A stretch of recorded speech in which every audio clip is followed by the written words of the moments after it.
ജപ്പാനിലെ ക്യോത്തോയിൽ വന്നാൽ ഒരിക്കലും മിസ് ചെയ്യാൻ പാടില്ലാത്തൊരു ടെമ്പിളിലേക്കാണ് ഇന്ന് ഞങ്ങൾ പോകുന്നത്. കിയോമിസുദര ടെമ്പിൾ.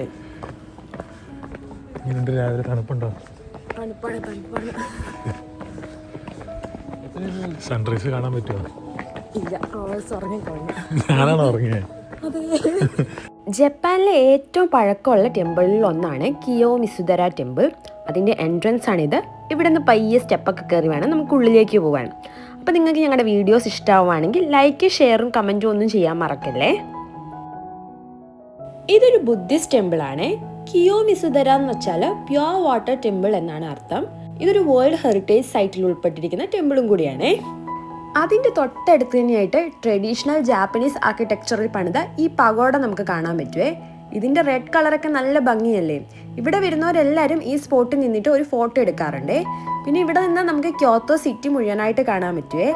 ഞങ്ങൾ പോയത് രാവിലെ ആയതുകൊണ്ട് തന്നെ നല്ല രാവിലത്തെ സൂര്യപ്രകാശമൊക്കെ ആയിട്ട് നല്ല രസമുണ്ടായിരുന്നേ.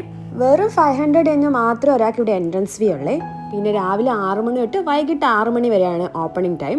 പിന്നെ ഓട്ടം സീസണിലും സ്പ്രിംഗ് സീസണിലൊക്കെ ഇവിടെ ഇല്ലുമിനേഷൻസ് ഉണ്ടാവാറുണ്ട്. അപ്പോൾ രാത്രി 9 മണി വരെ ഇത് ഓപ്പൺ ആവാറുണ്ട്. ഈ കാണുന്ന സാധനങ്ങളൊക്കെ ജപ്പാനിൽ ഒരു പഴയ സന്യാസി ഉണ്ടായിരുന്നു, ബെൻഗേയ്. അയാൾ ഒരു പോരാളി കൂടിയായിരുന്നു. അയാളുടെ ശക്തി കാണിക്കാൻ വേണ്ടിയിട്ട് വെച്ചിരിക്കുന്നതാണ്. റോയസ് അത് ട്രൈ ചെയ്യുന്നു നോക്കിയിട്ട് ആ ജപ്പാനിൽ നിൽക്കുന്ന വേണ്ടോ. ഇപ്പം ശരിയാക്കി തരാമെന്ന് പറഞ്ഞാൽ പോയ റോയസിന് ഇത് നടക്കില്ല എന്ന് മനസ്സിലാക്കി അയാൾ പിൻവാങ്ങി. എന്തായാലും നടക്കാത്ത സാധനം നല്ല ടഫായിരുന്നു. അപ്പോൾ ബെൻഗേയ് ഭയങ്കര ശക്തിമാനായിരുന്നു. അപ്പോൾ അയാളുടെ ശക്തിയുടെ ലെവല് നമുക്ക് മനസ്സിലാക്കാൻ വേണ്ടിയിട്ടാണ് ആ സാധനങ്ങളൊക്കെ അവിടെ വെച്ചിരിക്കുന്നത്. അതൊക്കെ അയാൾ യൂസ് ചെയ്തിരുന്ന സാധനങ്ങളാണ്. ഈ പ്രതിഷ്ഠയെ ഒന്ന് സൂക്ഷിച്ച് നോക്കിക്കേ. ഒരു ലാഫിംഗ് ബുദ്ധയുടെ ഒക്കെ ഒരു കട്ടില്ലേ. ലക്ക് കൊണ്ടിരുന്ന 7 ദൈവങ്ങളുണ്ടെന്നാണ് പറയപ്പെടുന്നത്. അതിൽ ഭാഗ്യവും സമ്പാദ്യവും കൊണ്ടിരുന്ന ഒരു ദൈവമാണിത്. ഇപ്പം നമ്മൾ നിൽക്കുന്നത് കിയോമിസു സ്റ്റേജിലാണ്. ഇതിന് കുറേ പ്രത്യേകതകളുണ്ട്. ഏറ്റവും വലിയ പ്രത്യേകത ഇവിടെ നിന്ന് കാണുന്ന വ്യൂ ആണ്. ഓട്ടം സീസണിലാണ് ഇത് ഏറ്റവും കൂടുതൽ ഭംഗിയാവുന്നത്. ജപ്പാനിലെ കളർ ചേഞ്ച് കാണാൻ നിങ്ങൾ പ്ലാൻ ചെയ്യുന്നുണ്ടെങ്കിൽ ഒരിക്കലും ഒഴിവാക്കാൻ പാടില്ലാത്ത ഒരു ഡെസ്റ്റിനേഷനാണിത്. ഇത്രയും ഭംഗി വേറെ എവിടെ നിന്നാലും കാണാൻ പറ്റൂലേ. ഇവിടുന്ന് നമുക്ക് ക്യോത്തോ സിറ്റിയുടെ ഒരു പനോരമിക് വ്യൂവും കാണാൻ പറ്റുവേ. നമ്മളിപ്പോൾ നിൽക്കുന്നത് അത്യാവശ്യം ഹൈറ്റിലാണ്. പറഞ്ഞു വരുമ്പോൾ ഒരു 13 അടിയോളം ഇതിന് ഹൈറ്റ് ഉണ്ട്. 13 അടി എന്ന് പറയുമ്പോൾ ഏകദേശം ഒരു 4 നില കെട്ടിടത്തിൻ്റെ അത്രയും ഹൈറ്റ് ഉണ്ട്. പണ്ട് ഇവിടെ ഒരു ആചാരം ഉണ്ടായിരുന്നേ. ഈ ഹൈറ്റിൽ നിന്ന് നമ്മൾ താഴേക്ക് ചാടിയാൽ നമ്മുടെ ഒരു ആഗ്രഹം സാധിക്കുമായിരുന്നു. പക്ഷേ ഇപ്പം ആ ആചാരം അവർ നിർത്തലാക്കിയേ. കിയോമിസുദര ഒരു ടെമ്പിൾ അല്ല, ഇതൊരു കോംപ്ലക്സ് ആണ്. ഇവിടെ ഒന്നിലധികം ടെമ്പിൾസ് ഉണ്ട്. അപ്പോൾ ഇപ്പം നമ്മൾ അതിന് തൊട്ടപ്പുറത്തുള്ള വേറൊരു ടെമ്പിളിലാണ് എത്തിയിരിക്കുന്നത്. ഹിന്ദു മതത്തിലൊക്കെ ഉള്ള പോലെ തന്നെ ബുദ്ധമതത്തിലും ദേവിയൊക്കെ ഉണ്ട്. ഇതൊരു കാനോൺ ദേവിയാണ്. ഇവിടെ നിന്ന് നോക്കിയാൽ നമ്മൾ നേരത്തെ നിന്ന സ്റ്റേജിൻ്റെ ഒരു വ്യൂ ഉണ്ട്. അതാണ് ദി ഐക്കോണിക് വ്യൂ ഓഫ് ക്യോത്തോ. ആ സ്റ്റേജ് തടി കൊണ്ട് നിർമ്മിച്ചതാണ്. അത്രയും ഹൈറ്റിലുള്ള ആ സ്റ്റേജും ബാക്കി മലയും ക്യോത്തോ സിറ്റിയും. പിന്നെ നമ്മൾ പോയ സമയം അടിപൊളിയായിരുന്നു. ഓട്ടം സീസൺ അതിൻ്റെ പീക്ക് നിൽക്കുന്ന സമയമായിരുന്നു. നല്ല റെഡ് കളറുള്ള ലീവ്സും പിന്നെ ആ ടെമ്പിളും ആ സ്കൈയും സിറ്റി വ്യൂവും എല്ലാം കൂടെ കൂട്ടിയിട്ട് ഭയങ്കര അടിപൊളിയായിരുന്നേ. ഇതാ നമ്മൾ നേരത്തെ കണ്ട ദേവീനെ ഇവർ തൊട്ട് പ്രാർത്ഥിക്കുവാണ്. ഇത് സമാധാനവും അങ്ങനെ എന്തൊക്കെയോ പ്രൊവൈഡ് ചെയ്യുന്നൊരു ദേവിയാണ്. പിന്നെ ഇവിടെ നിന്ന് വ്യൂ കാണാൻ നമ്മൾ കണ്ടാലും മടുക്കാത്തൊരു വ്യൂ ആയിരുന്നേ.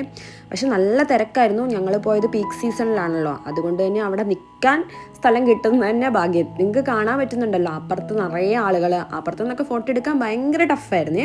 ഇത് കുറച്ചും കൂടി അങ്ങോട്ടേക്ക് മാറിയിട്ടുള്ള വ്യൂ ആണ്. ആ കാണുന്ന പഗോഡ നമ്മൾ കയറി വന്നപ്പോൾ കണ്ടതാണ്. ഇനി ഇതുപോലെ തന്നെ ഇതിൻ്റെ ഒരു മിനി സൈസ് കുറച്ച് അപ്പുറത്തായിട്ട് മുകളിൽ ഒരെണ്ണം കൂടി ഉണ്ട്. അത് കാണാൻ വേണ്ടിയിട്ട് നമുക്ക് പോവാം. ഇതാ പോകുന്ന വഴിക്കൊക്കെ ഫുൾ കളർഫുള്ളാണ്. എല്ലാവരും നല്ല രീതിയിൽ ഫോട്ടോസ് റീൽസൊക്കെ എടുക്കുന്നുണ്ടായിരുന്നേ. പിന്നെ ഈ സ്റ്റേജിൻ്റെ ഒരു സ്പെഷ്യാലിറ്റി എനിക്ക് പറയാനുണ്ട്. ഈ 4 നില കെട്ടിടത്തിൻ്റെ അത്രയും ഹൈറ്റിൽ ഉണ്ടാക്കിയിരിക്കുന്ന ഈ സ്റ്റേജ് ഉണ്ടാക്കിയിരിക്കുന്ന തടി കൊണ്ടാണല്ലോ. പക്ഷെ ഒറ്റ ആണി പോലും ഉപയോഗിച്ചിട്ടില്ല. ആണി ഉപയോഗിക്കാതുള്ള ആർക്കിടെക്ചർ വെച്ചാണ് ഇത് ഉണ്ടാക്കിയിരിക്കുന്നത്. നോക്കി എന്ത് ഭംഗിയായിട്ട് ഉണ്ടാക്കിയിരിക്കുന്നത്.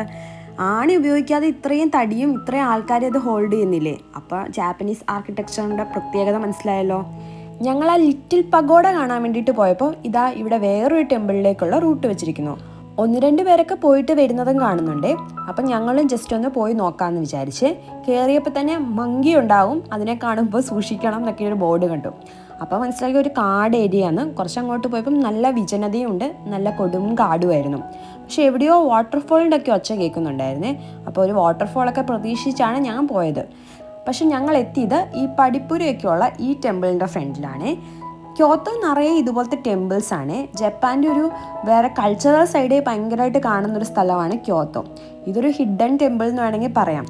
അധികം ആളും ബഹളവും ഒന്നും ഇല്ലായിരുന്നേ. കുറച്ച് കളർഫുള്ളായ ഇലകളും ഒരു കുഞ്ഞ് അമ്പലവും പിന്നെ നല്ലൊരു ഗാർഡനും അങ്ങനെയൊക്കെയായിരുന്നു. പിന്നെ ഇവിടെ ഒരു ചെറിയ എൻട്രൻസ് ഫീ ഉണ്ട്. 100 yen മാത്രമേ ഉള്ളൂ. പക്ഷെ അത് വാങ്ങാൻ വേണ്ടിയിട്ട് ആരുമില്ല.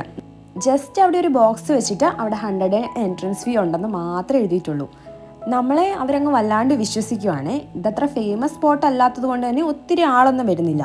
ഇവിടുന്ന് നമുക്ക് സിറ്റിയുടെ ഒരു വ്യൂ കാണാൻ പറ്റുമായിരുന്നേ. പിന്നെ താഴെ ഒരു കല്ല് കണ്ടില്ലേ, ആ കല്ലിനോടും ആൾക്കാർ പ്രാർത്ഥിക്കുന്ന കണ്ടു. എന്താ സംഭവം എന്നൊന്നും അറിയത്തില്ല. ഞങ്ങൾ തിരിച്ച് അവിടുന്ന് പുറപ്പെട്ടെ. ഞങ്ങൾ ആ ലിറ്റിൽ പഗോഡയിൽ പോയായിരുന്നു. പക്ഷെ അവിടുന്ന് ഞങ്ങൾ വീഡിയോ എടുക്കാൻ മറന്നുപോയി. അത് നമ്മൾ നേരത്തെ കണ്ട പഗോഡ പോലെ തന്നെ, പക്ഷെ കുറച്ചുകൂടി ഒരു മിനിയേച്ചർ മോഡലാണെന്നുള്ളേ. ഇപ്പം നമ്മൾ എത്തിയിരിക്കുന്നത് സ്റ്റേജിൻ്റെ ഒക്കെ താഴെ ആ മരങ്ങളൊക്കെ നിന്ന ഭാഗത്താണ്. ഒത്തോവ എന്ന് പറഞ്ഞിട്ടൊരു സേക്രട്ട് ആയിട്ടുള്ളൊരു വാട്ടർഫോൾ ഉണ്ട്. അതാണ് ഈ ഒഴുകുന്നത്. അതൊന്ന് ശ്രദ്ധിച്ചു വെച്ചോഴേ. 3 സെക്ഷനായിട്ടല്ലേ ആ വാട്ടർ വീഴുന്നത്. നമ്മുടെ ആവശ്യങ്ങൾക്കനുസരിച്ച് അതിൽ നിന്ന് വെള്ളം എടുത്ത് കുടിക്കണം എന്നാണ് പറയപ്പെടുന്നത്. ഒന്ന് ഹെൽത്തിനും മറ്റൊന്ന് അക്കാഡമിക് സക്സസിനും പിന്നെയുള്ളത് ലോങ് ലൈഫിനും വേണ്ടിയിട്ടുള്ളതാണ്.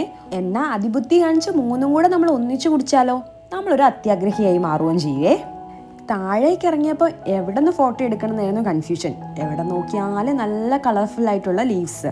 ഇത് നമ്മൾ നേരത്തെ കണ്ട പഗോഡയില്ലേ, അതും ഈ കളർഫുൾ ലീവ്സൊക്കെ ബാക്ക്ഗ്രൗണ്ടിൽ കിട്ടുന്ന പോലെ ഫോട്ടോ എടുക്കാൻ വേണ്ടിയിട്ടുള്ള തിരക്കാണ് ഇവിടെ. പിന്നെ എല്ലാ ജാപ്പനീസ് ടെമ്പിളിലും ഇതുപോലത്തുള്ള ഗാർഡൻസും ഇങ്ങനത്തെ പോണ്ടൊക്കെ ഉണ്ടാവുകയെ. അതൊക്കെ ഒരു ലാൻഡ്സ്കേപ്പിങ്ങിൻ്റെ ഭാഗമൊക്കെയാണ്. എന്തായാലും അതൊക്കെ നല്ല ഭംഗിയാണ്. ജപ്പാൻകാരുടെ പെറ്റ്സിനോടുള്ള സ്നേഹമാണ് ഇവിടെ കാണുന്നത്. ഇതാ കുട്ടികളെ ഇരുത്തേണ്ട അടുത്ത് 2 പട്ടികളെ ഇരുത്തി പോകുന്നത് കണ്ടോ. നമ്മൾ പോയപ്പോൾ വലിയ തിരക്കൊന്നും ഇല്ലായിരുന്നെങ്കിലും ഇറങ്ങിയപ്പോൾ ആ സ്ട്രീറ്റ് നിറയെ തിരക്കാണ്. അങ്ങനെ നമ്മൾ ടെമ്പിളൊക്കെ കണ്ട് പുറത്തിറങ്ങി. നമുക്ക് ക്യോത്തോയിൽ ഇനിയും കുറേ ഡെസ്റ്റിനേഷൻസ് ഉണ്ട്. വീഡിയോസൊക്കെ വരും. പോകുന്ന വഴിക്ക് ഇതാ ന്യൂലി വെഡഡ് കപ്പിൾസിനെയൊക്കെ കാണുന്നുണ്ട്. അപ്പം ഞങ്ങളുടെ അടുത്ത ഡെസ്റ്റിനേഷൻ ഏതാണെന്ന് അറിയണം, അങ്ങനെയൊക്കെ ഉണ്ടെങ്കിൽ ചാനൽ സബ്സ്ക്രൈബ് ചെയ്തിട്ട് അടുത്ത വീഡിയോയ്ക്ക് വേണ്ടി വെയിറ്റ് ചെയ്യണേ.